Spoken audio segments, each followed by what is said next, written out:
নমস্কার, এই কপাল ডায়েরি চ্যানেলে সবাইকে স্বাগত।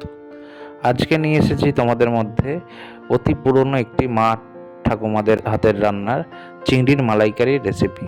তো প্রথমেই চলে গেছিলাম আমি বাজারে এবং সব থেকে বড় চিংড়ি মাছটি আমি কিনে নিয়েছিলাম এবং চিংড়ি মাছগুলোকে বাড়িতে নিয়ে এসে ভালো করে ফ্রেশ করে সেটি একটি প্লেটে সাজিয়ে নিয়েছিলাম। উপকরণে নিয়ে নিয়েছিলাম আমি পেঁয়াজ কুচি, কাজু বাদাম, রসুন, আদা, কাঁচা লঙ্কা, বিভিন্ন ধরনের গুঁড়ো মশলা। তারপরে আমি চিংড়ি মাছগুলোকে হলুদ এবং নুনে ভালো করে মাখিয়ে নিয়েছিলাম। কড়াইতে তেল দিয়ে সেটা গরম করতে বসিয়ে আমি দিয়ে দিয়েছিলাম।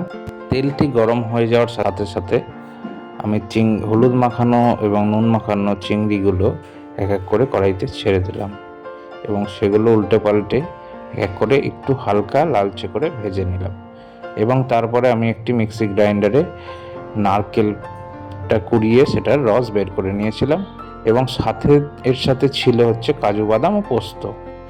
সেই ভাজা তেলটির মধ্যেই আমি দিয়ে দিয়েছিলাম কিছু মশলা, সেগুলো হচ্ছে তেজপাতা, গোটা জিরে, শুকনো লঙ্কা ও গোটা গরম মশলা।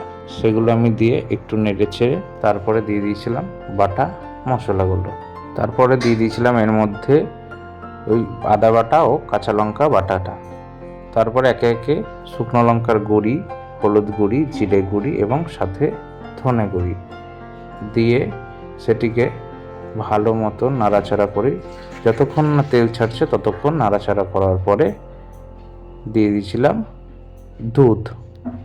দুধটা দিয়ে আমি দিয়ে দিয়েছিলাম টক দই ও তারপরে সেটিকে একটু ফুটিয়ে সব চিংড়ি মাছগুলো একে একে করে সেগুলো হালকা আঁচে ফুটিয়ে যখন এটার মধ্যে একদম তেল ছেড়ে দেবে তারপরে একটু হালকা গরম মশলা গুঁড়ি দিয়ে এবং হালকা একটু ঘি দিয়ে সেটিকে আমি গ্যাসের একদম লো ফ্লেমে 2 থেকে 3 মিনিট ফুটিয়ে সেটিকে নামিয়ে দিয়েছিলাম।